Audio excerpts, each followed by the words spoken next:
आरक्षण थांबले तर बहुजन तरुण साधा तलाठी सुद्धा होणार नाही, प्रकाश आंबेडकर यांचे प्रतिपादन। वंचित बहुजन आघाडीचे सोलापुरात झाली जाहीर सभा। राज्यात भाजप महायुतीची सत्ता आली तर SC ST सह ओबीसींचे आरक्षण बंद करणार आहेत। ते बंद झाले तर एकाही बहुजनांच्या घरातील तरुण साधा तलाठी आणि ग्रामसेवक सुद्धा होणार नाही। येणाऱ्या काळात ओबीसी सह अन्य घटकाचे आरक्षण टिकवायचे असेल तर वंचित बहुजन आघाडीशिवाय पर्याय नाही। म्हणून यंदाच्या निवडणुकीत बहुजन समाजाने वंचितच्या उमेदवारांना निवडून देण्याचे आवाहन वंचितचे संस्थापक अध्यक्ष प्रकाश आंबेडकर यांनी केले। सोलापूर शहर जिल्ह्यातील वंचित बहुजन आघाडीच्या पक्षाच्या उमेदवारांच्या प्रचारार्थ नेहरू नगर येथील DED कॉलेजच्या मैदानात आयोजित करण्यात आलेल्या जाहीर सभेत प्रकाश आंबेडकर बोलत होते। अध्यक्षस्थानी प्रदेशाध्यक्षा रेखा ठाकूर या होत्या।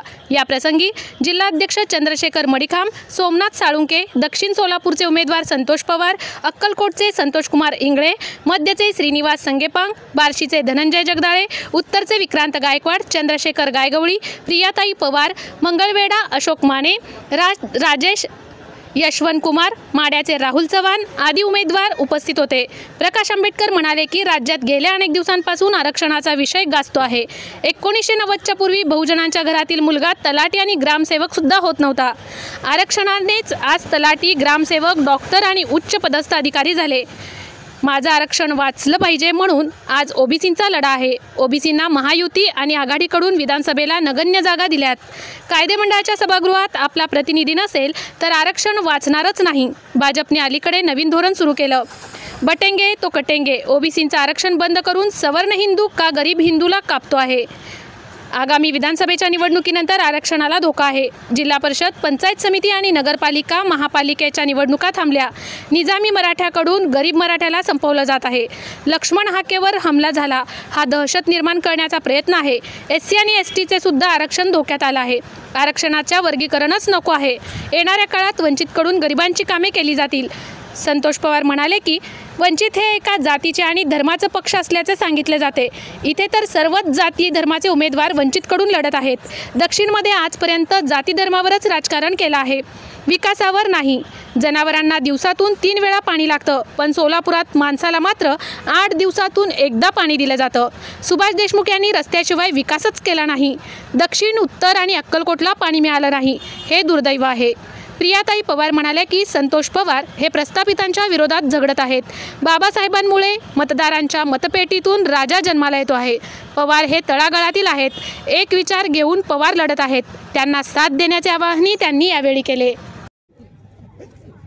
आरक्षण जर आमचं गेलं, ओबीसीचं आरक्षण गेलं तर आम्हाला कापलं कोणी? मुसलमानाने नाही कापलं, आम्हाला असणाऱ्या हिंदूनेच कापलं, अशी असणारी परिस्थिती आहे।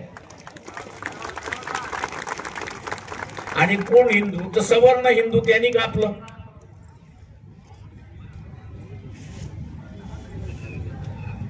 तो कापणारा इथला जो आहे तो मुसलमान नाही, का तो सत्तेमध्ये नाहीये। सत्तेमध्ये बसणारा हा निजामी मराठा आहे आणि त्या निजामी मराठा आम्हाला कापणार आहे, अशी असणारी परिस्थिती आहे। कापू द्यायचं आहे का हे पहिल्यांदा ठरवा। उद्याचं आरक्षण घालवायचं आहे का हे ओबीसीने ठरवा।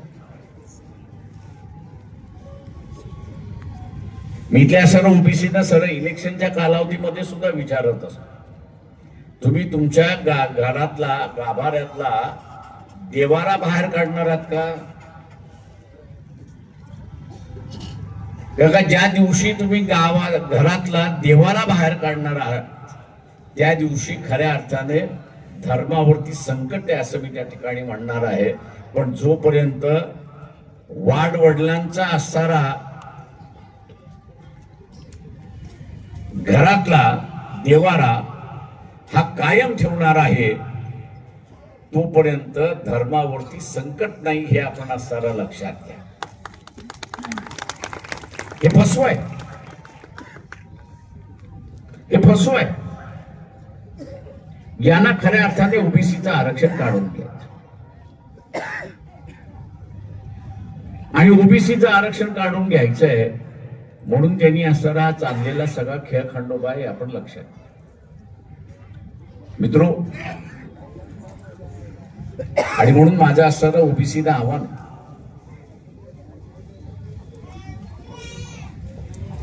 की घरामध्ये तलाठी झाला पाहिजे की नाही,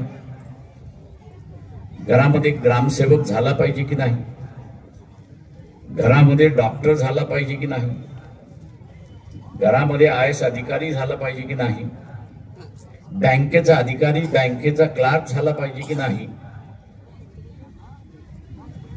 ही व्यवस्था पाहिजे असेल तर गॅस सिलेंडर शिवाय पर्याय नाही, एवढं आपण असायला लागतं. आणि आपल्या घरामध्ये अधिकारी नको, पदाधिकारी नको, तर मग कोणालाही मतदान करा, त्याचा काहीच फरक पडत नाही.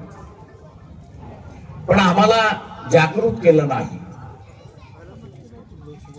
आम्हाला आगाह केला नाही, हे आपण लक्षात. नवनाथ वाघमारे असेल किंवा हाके असतील, त्यांच्यावरती हमला का झाला?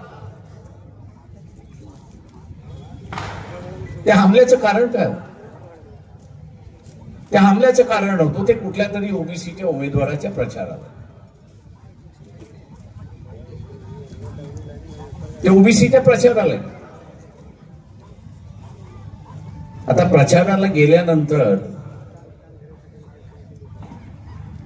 हमले होणार असतील तर ह्याला दहशतवाद म्हणायचं, नाही तर काय म्हणायचं?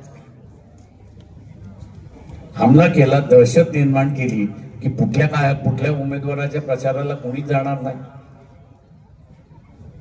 बरं, ह्या दहशतवाद निर्माण का केली जाते? आरक्षण यात्रा ज्यावेळेस काढली त्यावेळेस अनेक लहान लहान समूह, ओबीसी मधला लहान लहान समूह, धनगर मोठा आहे, माळी मोठा आहे, वंजारी मोठा आहे, संख्येने आहे, त्याच्यामुळे तो दिसतो. पण साळी आहे, कुंभार आहे, लोहार आहे, घिसडवाडे आहे, ही सगळी वेगवेगळ्या समाजाची मंडळी. यानेचा आग्रह होता की पाऊस असेल, काही असेल, ही यात्रा थांबता का? ही यात्रा थांबता का? मी त्यांना असं विचारलं का, तर त्याचं पहिलं उत्तर आलं,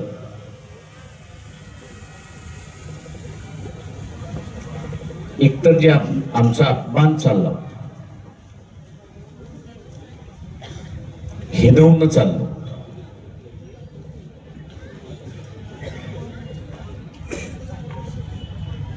शारीरिक इजा पोहोचवण्यापर्यंत व्यवस्था गेली होती. दुकानांवरती हमले होत होते, व्यवसायावरती हमले होत होते, ते थांबलं. ते थांबलं. आणि दुसरं ते म्हणाले की 90च्या अगोदर आमच्या घरामध्ये साधा तलाठी नव्हता. आमच्या घरामध्ये, कुटुंबामध्ये किंवा समाजामध्ये वकील.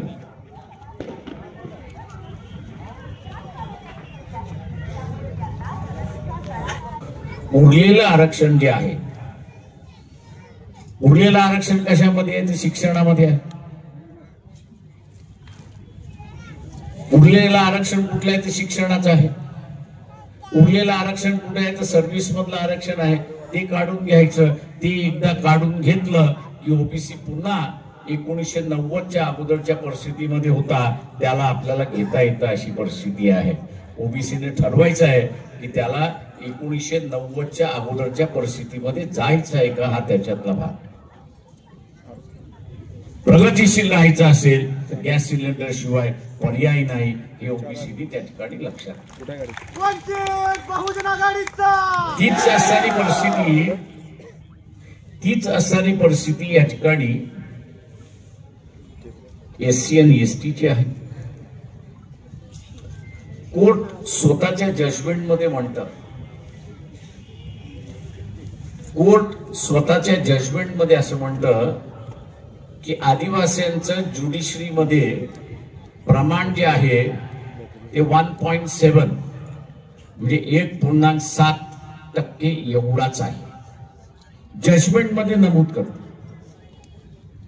आणि ते नमूद करूनही, परिस्थिती माहीत असूनही सुप्रीम कोर्ट काय म्हणते की वर्गीकरण आणि क्रीमी लेअर या दोन्ही गोष्टी लागू. मला मान्य आहे त्यासाठी की मातंग समाजाची ही मागणी आहे की वर्गीकरण झालं पाहिजे. माझं स्वतःचं म्हणणं असं आहे की वर्गीकरण झालं तर आरक्षण आरक्षणामध्ये राहतो, भांडण आतमध्ये राहतात. पण ज्या पद्धतीने क्रीमी लेअर आणण्यात आलेला आहे आणि त्या क्रीमी लेअरची असताना व्याख्या त्या जजमेंट मध्ये करण्यात आलेली आहे, आणि ती म्हणजे तुम्ही एकदा का आरक्षण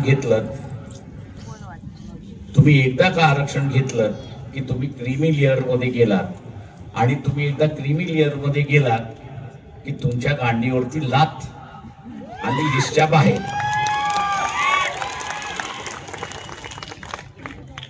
आता ही पॉलिसी कोणाला मान्य आहे? भारतीय जनता पक्षाला मान्य, काँग्रेसवाल्याला मान्य आहे, राष्ट्रवादीवाल्याला मान्य आहे, आणि दोन्ही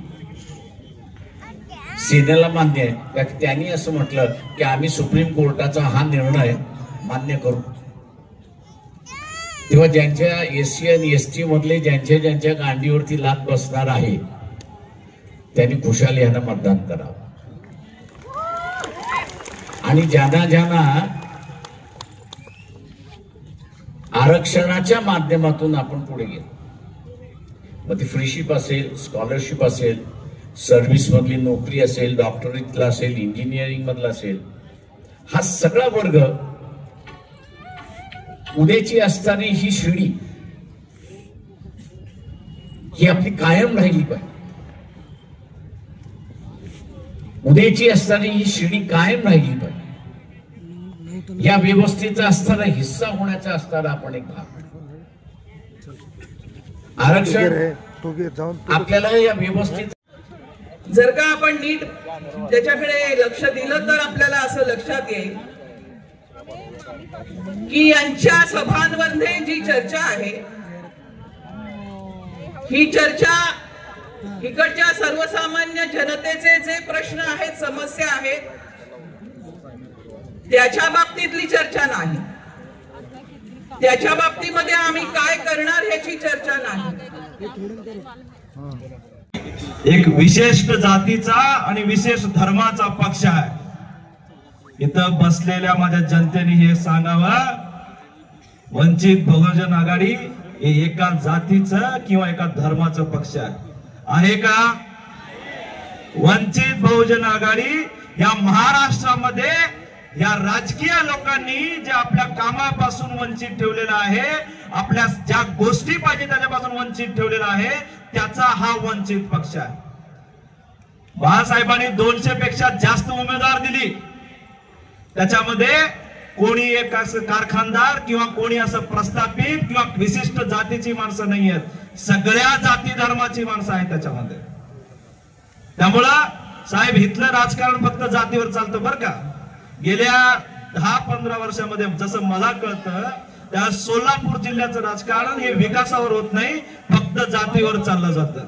साहेब इथल्या जनतेला किंवा इथल्या पक्ष विशेष जातीचा कुठल्या जातीचे मतदान जास्त आहे त्या जातीच्या उमेदवाराला इथं तिकीट दिलं जातं, आणि आम्ही बी खुळी त्यांनाच मतदान करतो. विकासाचं काही घेणं देत नाही आम्हाला.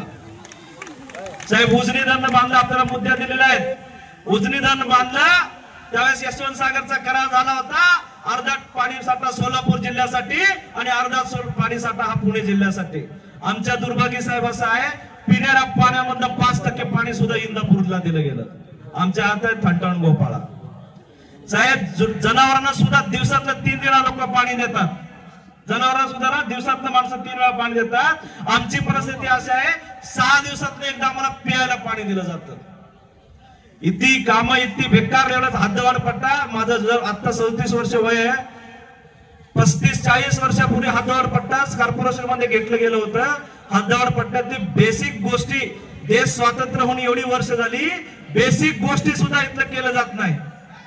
आमच्या इथले विशिष्ट जातीची लोक स्वतः म्हणतात, आता स्टँडिंग आमदार काहीतरी माझ्या गावी गेलते वाटतं काल, आणि तिथं म्हणले तुमच्या गावातला उमेदवार आहे, मतदान देऊ नका, तुमचं मतदान वाया जाईल. अरे बाबा, तुला 10 वर्ष मतदान देऊन आमचं वाया घालवलंय. आमचं मतदान 10 वर्ष तुमचं मत वाया गेलं की नाही? काय केलं या माणसाने? रोडची कामं सोडून सांगावं मला. इकडचं रोड तिकडं पळव, तिकडचं रोड इकडं पळव. जिथं यांना पैसे मिळतात तिथं यांची कामं. आणि हा सांगतोय की ह्याला मतदान देऊ नका, म्हणजे तुमचं मत वाया जाईल. कळेल 23 तारखेला कोणाचं मत वाया गेलंय ते.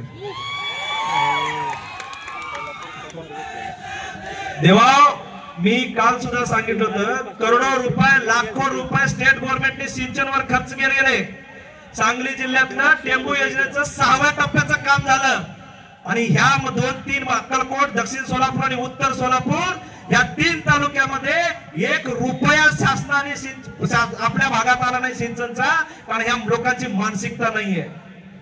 गेले 5 वर्षामध्ये तुमचे उत्तर आणि दक्षिणच्या आमदारांचं तुम्हीच काढून बघा, गुगल करून बघा, किती वेळा हे विधानसभेत आणि विधिमंडळामध्ये तुमच्या भागातले प्रश्न मांडलेत. बघितलंय कधी यांना प्रश्न मांडताना तुम्ही विधानसभेमध्ये? बघितलंय कधी? यांची अवकात काय माहितीये का? तिकडे शाळेतला अंगणवाडीतला पोरगा आपण ज्यावेळेस उठतो त्यावेळेस म्हणतो बस खाली, तसं यांना तिथं विधानसभेत म्हणणार बस खाली. अशी यांची दुर्दशा, त्याची अवस्था आहे. तेव्हा माझ्या मतदार राजा, त्यावेळेस आपण जर 2019 ला श्रद्धेय बाळासाहेबांना जर आपण संधी दिली असती तर आजची परिस्थिती वेगळी असती. ही दोहरायची नसेल, ही होऊ नये असं वासेल. भादर म्हणत्या दोघं पण की आम्ही 3री टर्म आमदार होऊ. तुम्ही होऊन जाणार आहे का ना 3री टर्म आमदार? बस पाहिजे का तुम्हाला? दिवसावर पाणी पाहिजे का? मग यांना आमदार केल्यावर मिळतं असं वाटतंय का तुम्हाला? त्यामुळं सगळ्यांना हात जोडून विनंती आहे, जी चूक आपण मागे केलेली आहे ती सुधारायची संधी आहे. इथनं गेल्यानंतर ना बाळासाहेबांना ऐकून गेल्यानंतर सगळ्यांना विनंती आहे, येणारी विधानसभा 20 तारखेची वंचित बहुजन आघाडीचे जे कोणी उमेदवार असतील, तुम्हाला हे आता जसं अफवा पसरला तसं सांगितलं जाईल की तुमचं मत वाया जाईल, असं बिलकुल नाहीये. असं बिलकुल नाहीये. तुमचं एक मत ठरवतो, तुमची एकजुटी कशी आहे, तुमच्या ताकद कशी आहे वंचिताची, त्या भागात तुमची हिंमत कशी आहे हे सांगितलं जातं. त्यामुळे तुमच्या ज्या बूथवर तुम्ही वंचित समाजाची लोक आहेत, तो कुठल्याही जाती धर्माचा असू द्या, त्यांनी फक्त वंचित बहुजन आघाडीच्या गॅस सिलेंडर सगळ्या चिन्हवर समोर दाबून वंचित बहुजन आघाडीच्या प्रत्येक उमेदवाराला विजयी करावी असं विनंती करतो. वेळ झालेला आहे, साहेबांना बोलायचं, बोलण्यासारखं खूप आहे. साहेब पुढच्या गोष्टी बोलतील. धन्यवाद. जय सेवालाल, जय भीम, जय शिवराय, जय मल्हार.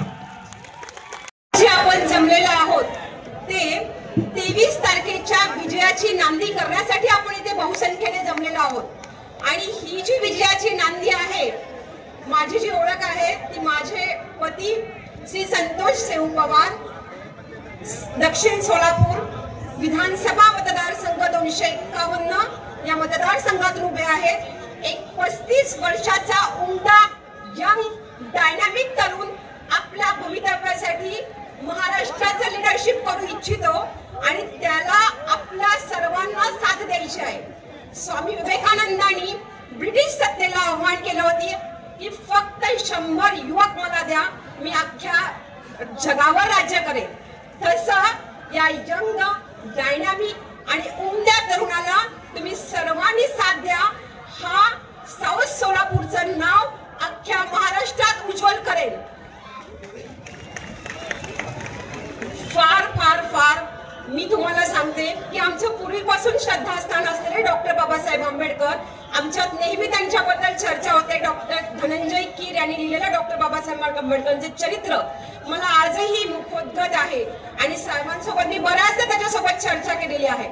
संविधान लिहिल्यानंतर डॉक्टर बाबासाहेब आंबेडकर ज्यावेळेस हसत हसत बाहेर निघाले तेव्हा संविधान समितीमध्ये जे एक व्यक्ती होते, कृपाचंद्र, मला नाव एक्झॅक्ट आठवत नाही, तेव्हा ते त्यांना म्हणाले तुम्ही का हसताय? तर बाबासाहेब आंबेडकरांनी त्यांना उत्तर दिलं की अब राजा रानी के पेट से नहीं मतदार की पेटी से आएगा. राजा तुम्ही लक्षात ठेवा, डॉक्टर बाबासाहेब आंबेडकरांची विचारधारा असलेली ही वंचित बहुजन आघाडी आणि त्यांचे अधिकृत उमेदवार यांना 500 हजारासाठी मतदार राजा तुम्ही विकले जाऊ नका. आपलं भविष्य खूप उज्ज्वल होईल. पिढ्यानपिढ्यांचा इतिहास या वंचित बहुजन आघाडीच्या सहाय्याने आपल्याला रचायचं आहे. तळागाळातल्या लोकांसाठी काम करण्यासाठी जे उमद नेतृत्व आज तुमच्यासमोर उभारते त्याला तुम्हाला साथ द्यायची. डॉक्टर बाबासाहेब आंबेडकरांबद्दल बोलावं तितकं कमी. त्यांच्या विद्वत्तेची, त्यांच्या बुद्धिमत्तेची धार कोणालाच नाही. लंडन स्कूल ऑफ इकॉनॉमिक्स मध्ये 10 वर्षाचा अभ्यासक्रम 3 वर्षात संपूर्णरित्या कंप्लीट करणारे ते जगातील एकमेव व्यक्तिमत्व होते. म्हणजे डॉक्टर बाबासाहेब आंबेडकर हे फक्त पश्चिम महाराष्ट्र, विदर्भ, मराठवाडा, महाराष्ट्र, भारत यांच्याशी संबंधित नव्हते. त्यांचं नातं जगाशी होतं. म्हणून कोलंबिया विद्यापीठामध्ये या शतकातील सर्वोत्तम विद्यार्थी असा डॉक्टर बाबासाहेब आंबेडकरांचा उल्लेख आजही आढळतो. डॉक्टर बाबासाहेब आंबेडकरांच्या शब्दाची धार आणि त्याच भावनेला अनुसरून जी आपली आजची वंचित बहुजन आघाडी आहे, त्या आघाडीने दिलेले उमेदवार या सगळ्यांना आपल्याला साथ द्यायची आहे. जसं विधान परिषदेचं बिगुल वाजलंय तसं सर्व ठिकाणी सभांचं नियोजन चालू झालंय. डॉक्टर बाबासाहेब आंबेडकरांच्या विचाराला धरून जी वंचित बहुजन आघाडी आहे, ही वंचित बहुजन आघाडी महाराष्ट्राच्या सत्तेवर आली पाहिजे आणि हे सत्तेवर आणण्याचं काम तुम्हा सगळ्यांना करायचंय. चिन्ह सुद्धा अगदी गृहिणींच्या जिव्हाळ्याचा विषय, गॅस सगळ्यांच्या जिव्हाळ्याचा विषय आहे ना. माझ्या तरी फार जिव्हाळ्याचा विषय आहे. कारण एक छोटंसं उदाहरण सांगते, तुम्ही हसाल, पण आमचं नवीन लग्न झाल्यानंतर गॅस सिलेंडर हे माझ्यासाठी खूप मोठं म्हणजे दिव्य होतं. याचं रिझन घरात गॅस सिलेंडर असतो आणि तो नावावरती मिळतो हेच मला माहित नव्हतं. पण हाच गॅस आपल्याकडे आज माझ्या मिस्टरांच्या म्हणजे वंचित बहुजन आघाडीचं चिन्ह आहे. त्या चिन्हाला सगळ्यांनी मत द्यायचं. 10 दिवस राहिलेले आहेत. सगळ्यांनी पेटून उठायचं, लढायचं. 100-500 रुपयासाठी विकलं जायचं नाही. आपल्या पिढ्यांचं भविष्य आपल्याला उज्ज्वल करायचंय आणि गॅस सिलेंडर याला चिन्हाला आपल्याला भरभरून मतदान द्यायचंय. मी तर म्हणते श्री संतोष पवार साऊथ सोलापूर मधून जे उभे आहेत ते विरोधकांच्या पायाची वाळू ऑलरेडी घसरत चाललेली आहे. कारण संतोष पवारांचा दणका अख्ख्या सोलापुरात आहे. अख्खा सोलापूर संतोष पवार विनिंग सीट आहे. मी रोज 10 वाजता झोपणारी स्त्री 1 वाजता मला माझा नवरा फोन करतो आणि हेच सांगतो की सगळं वातावरण पॉझिटिव्ह आहे, आपली विनिंग सीट आहे. हे ऐकण्यासाठी मी 1 वाजेपर्यंत जागते. आणि हे तुम्हाला खरं करून दाखवायचंय, सत्य करून दाखवायचं. ठासून नाही, घासून नाही, पण बहुसंख्येने येणार. म्हणून पुन्हा एकदा माझ्यासोबत म्हणा, मला डॉक्टर बाबासाहेब आंबेडकरांबद्दल बरंच काही सांगायचंय, पण वेळेचं खूप खूप खूप बंधन आहे. नाहीतर मी खूप बोलू शकते, कारण ते माझे आदर्श आहेत. मी माझ्या विद्यार्थी दशेमध्ये त्यांची पूजा केल्याशिवाय कधीच कॉलेजची पायरी चढली नाही. कारण ती विद्वत्ता, त्या विद्वत्तेची धार कोणालाच नाही. आणि एवढे विद्वान असून सुद्धा सुटा बुटा टाप टीपपणे राहणारा राजकारणी. कारण ते नेहमी म्हणायचे आपल्या गरिबाची समोरच्याला कधीही जाणीव होऊन द्यायची नाही. त्या शतकामध्ये जर सगळ्यात सुटाबुटात राहणारे 3 राजकारणी होते, एक पंडित जवाहरलाल नेहरू, बॅरिस्टर जीना आणि आपले डॉक्टर बाबासाहेब आंबेडकर. पण यांच्यामध्ये एकच फरक होता, ते दोघं सदन होते. आणि हे काही नसताना सुद्धा आपण जे म्हणतो ना ब्रँडेड, रेप्युटेड असे आपले डॉक्टर बाबासाहेब आंबेडकर होते. त्यांच्याबद्दल बोलावं तितकं कमी. आज वंचित बहुजन आघाडीच्या निमित्तानं आपल्याला वंचितचे सर्व उमेदवार निवडून द्यायचे आहेत. माझ्यासोबत पुन्हा तुम्ही म्हणा, जीतेंगे जीतेंगे वादा है अपना, जीतेंगे जीतेंगे